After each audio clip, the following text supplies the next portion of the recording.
Hukum dan peristiwa tidak hanya meliputi hal-hal yang berkaitan dengan hukum semata, tapi juga peristiwa-peristiwa hukum di mana saat ini banyak terjadi fenomena baik itu yang dilakukan oleh anak-anak muda sekarang. Mereka melakukan suatu terobosan di usia yang sangat muda, mereka sudah memulai bisnis dan juga bisa membuka lapangan kerja. Sesi ini saya ditemani oleh Mas atau adik nih, saya bilangnya adik kali ya. Kenalin dong sama teman-teman Ganjaris TV. Halo teman-teman, nama saya Radia Rahmat, usia 28 tahun, seorang musisi dan juga entrepreneur. Oke ya.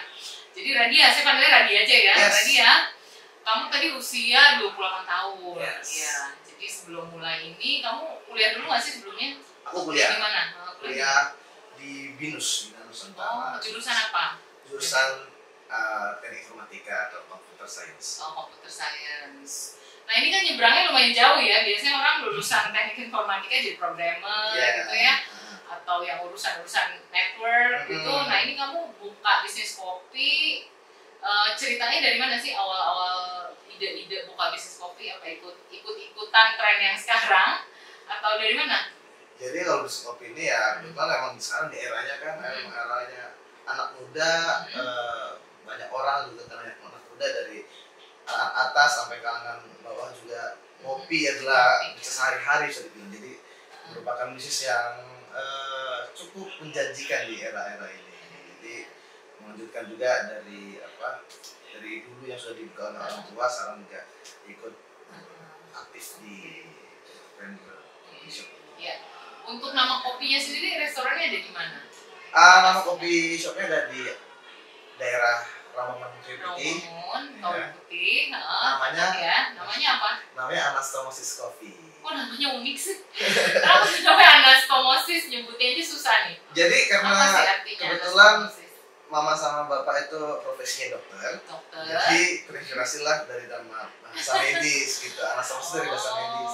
Artinya apa ya anastomosis ya? Anastomosis ini artinya orang aku nggak inget pasti bahasa pastinya apa, tapi kurang lebih dari filosofinya. Jadi ketika kalau salah lagi operasi ada saluran yang tersumbat, itu dibikinlah jaringan bypassnya itu biar tetap bisa mengalirkan yang harus dialirkan ya. Nah itu jaringan tersebut anastomosis namanya. Jadi secara filosofi kalau kita lagi mampet pikiran mumet itu kita bisa datang ke anastomosis buat refresh dan biar nggak mampet lagi. Oke, ini kan kopi nih, ada specialty-nya nggak sih? Specialty menunya apa? Kita memang secara tagline itu ada tagline-nya Indonesian Specialty Coffee. Jadi, tahun berapa tadi berdiri lupa? Berdiri dari tahun 2010. 2010 berarti udah hampir 13 tahun ya. Ya. Bisa dibilang pionir di daerah Rawamangun Kayu Putih untuk coffee shop. Ya. Jadi untuk kopinya sendiri ngambil dari apa? Petani-petani kopi yang ada di Indonesia, gimana dari mana aja nih? Kita ambil beberapa biji kopi andalan dari beberapa tempat Indonesia. Ada Mandailing, ada Sidikala, ada Aceh, ada Bandung, ada Flores. Jadi ada lainnya juga. Kita ambil dari supplier. Nah itu kita dari daerah tersebut kita hadirkan dan kita beli langsung berupa biji. Jadi kita roasting sendiri. Yes. Selain menu kopi ada menu yang lain atau ada pelengkap? Ada dari selain kopi ada juga minuman lainnya seperti non kopi juga ada coklat, ada juga matcha. Makanan berat juga ada, juga snack juga ada, dan juga cookies juga yang kita kolaborasi. Radia, ini kan udah 13 tahun ya, udah menekuni bisnis kopi dan buka restoran kopi atau coffee shop ini. Kemarin itu kan sempat zaman COVID ya, ada kendala nggak sih pada saat zaman-zaman di mana pemerintah mengetatkan aturan untuk dilarang berkumpul, beramai-ramai, itu apa yang terjadi sama bisnis kopinya? Ya, ketika kemarin protokol sedang ketat, di era-era di mana tidak bisa dine-in, kita sempat tutup juga. Sempat tutup ya, karena mengalami kerugian ya. Ya karena sempat nyoba di awal coba dengan online, delivery online, ternyata kita pelajari ternyata karakter customer Anastasia Coffee ini adalah tipikal yang memang membutuhkan tempatnya juga. Lebih ke dine-in-nya gitu. Jadi untuk proses kemarin saat momentum PPKM ya, itu kita sempat off dan kita teman-teman dibuka. Ada berapa sih emang karyawannya di situ di restoran? Ada kurang lebih 5-6 orang. Kita kadang-kadang membutuhkan pihak ketiga untuk membantu elemen pendukung lainnya. Iya. Itu tempatnya space areanya biasanya buat apa? Buat duduk aja atau bisa bikin event di? Kita selain menyediakan tempat untuk ngopi santai harian, kita juga bisa menyediakan tempat untuk acara-acara lain yang khusus seperti presentasi kantor mungkin, meeting, mungkin juga ada acara keluarga, itu juga salah satu favorit. Jadi bisa bersama reuni kelas atau reuni tongkrongan, banyak ya. Kalau teman-teman tante tuh banyak pantaran di sana aku lihat, jadi rombongan SMA-nya yang baru ketemu lagi di situ, karena nuansanya tuh memang nuansa yang tidak hingar-bingar ya. Kita di sini coffee shop itu lebih kayak lebih santai, lebih chill. Ada juga kan karakter coffee shop beragam ya, ada yang anak mudanya yang heboh, ini kalau ini lebih kayak lebih chill, lebih. Nah, harapan kamu nih, kamu kan tadi nyebrang ya dari IT, terus buka bisnis kopi ya kan. Ini kan memang dari cita-citanya tadi dari orang tua ya. Gimana sih bisa mix begitu, atau emang dari kamunya sendiri kok kayaknya cocok, atau emang dari orang tua memacu kamu untuk buka usaha sendiri?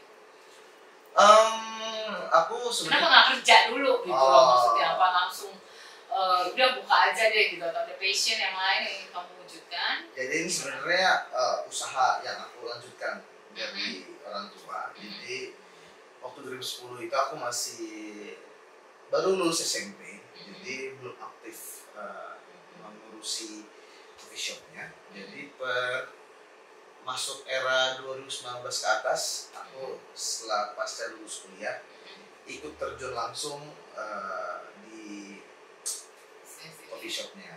Jadi selain jadi musisi dari 2016, jadi musisi juga ya? Iya, aku memang musisi. Nanti kita cerita lagi boleh. Jadi 2019 itu ke depan aku udah mulai bareng adik-adik ngurus coffee shop. Berapa orang sekeluarga memang anak mama papanya?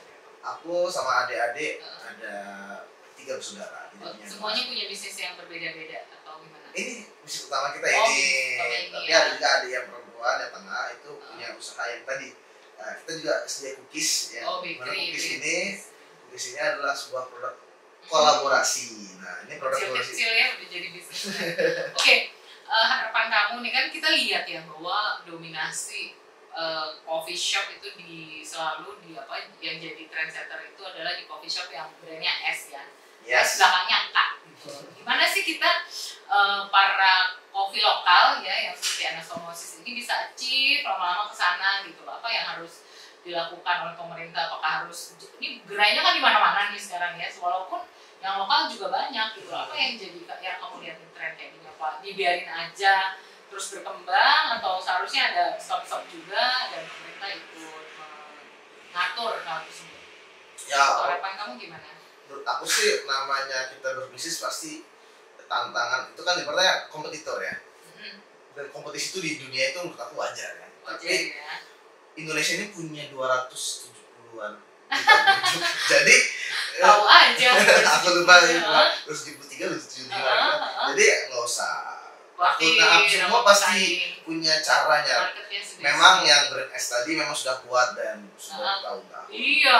Tapi namanya kopi tadi kan udah menjadi daily life, kebutuhan harian orang gitu kan. Nah, untuk anak muda, kantoran, pensiunan, semua ngopi. Jadi dari yang aku lihat ya, nggak semuanya ke brand S. Memang brand S itu pasti nggak mungkin sepi tiap hari, pasti ada. Tapi kita pun bisa mencoba membuka pasar di mana yang pasti kan nggak semua 100 orang suka brand S, ada juga yang pengen yang lain. Nah, coba kita explore yang lain tadi. Dari yang brand S pun mungkin yang ingin brand S mungkin juga pengen kadang-kadang refresh dengan rasa lain. Nah, kita coba di segmen-segmentasi tersebut. Jadi kita bermain kalau prinsip namanya ada red ocean dan blue ocean, kita blue ocean ya. Jadi kita mencari apa yang sih kita bisa hadirkan berbeda dengan brand S tersebut. Oke. Nah, kedepannya bisnis ini mau kamu lanjutkan atau diekspansi jadi apa namanya, jadi yang lain, misalnya jualan clothing baju-baju gitu, iya. atau memang tetap mau fokus aja nih di bisnis coffee? Ya nanti mungkinnya akan dari situ bisa dikembangkan jadi merchandise seperti tumbler atau baju. Oh iya, kepikiran juga ya mungkin ini ya buat franchise gitu ya. So far udah ada belum? Baru sini aja? Belum ada, tapi kita tidak menutup kemungkinan kalau memang misalnya ada nanti peminat atau ada investor yang ingin membuka bisnis baru, kita bisa diskusikan gimana teknis. Oh iya, baik, nanti saya bantuin ya. Oke teman-teman, hari ini kita udah dengar nih pernyataan dan juga sharing dari Radia terkait dengan bisnis yang dijalankan oleh Radia yang berawal dari hobi orang tuanya hobi minum kopi, terus kemudian anaknya juga gayung bersambut nih, cocok dan mau menekuni bisnis tersebut. Ada pesan nggak sih buat teman-teman yang memang mau mulai usaha dan memang lebih suka usaha daripada kerja kantoran jam 9, jam 8 sampai jam 5? Pesannya gimana nih? Harus apa nih? Harus kerja keras atau konsisten atau apa? Bisa disampaikan? Ya kalau buat teman-teman bersama yang untuk pengen mencoba bidang usaha entrepreneur, menurut aku sarannya coba cari tahu kelebihan dan kemampuan teman-teman nih di mana. Apakah di situ teman-teman yakin? Kalau yakin, coba kembangkan dengan apa yang sudah kalian tahu. Coba cari tahu lagi apa yang bisa dikembangkan lagi sehingga ketika sudah terjun ke lapangan itu bisa menjadi sebuah produk yang memang sudah layak untuk disebarluaskan. Dan pastinya itu pun tidak tidak mudah ya. Pasti teman-teman di awal harus berjuang, nggak langsung bisa meledak langsung, karena cenderung ketika sesuatu yang instan itu juga cenderung bisa turun instan juga. Jadi baiknya kita fondasinya kuat sehingga nanti ternyata brandnya kita tuh kuat di sini, kita bisa jual ini, kita kelebihan ini dengan konsistensi yang oke. Teman-teman nanti juga akan menemukan customer yang memang sudah ada keterikatan dengan brand tersebut. Jadi tetap tekuni apa yang teman-teman rasa yakin dan unggul, dan konsistensi juga adalah sebuah kunci. Iya, lakukan dengan sepenuh hati dan tanggung jawab itu yang penting message-nya ya. Oke, terima kasih Radia. Nanti kita bincang-bincang lagi karena banyak sekali yang anak-anak muda tuh pengen tahu tentang kamu gimana sih jatuh bangunnya menjalankan bisnis tadi ya.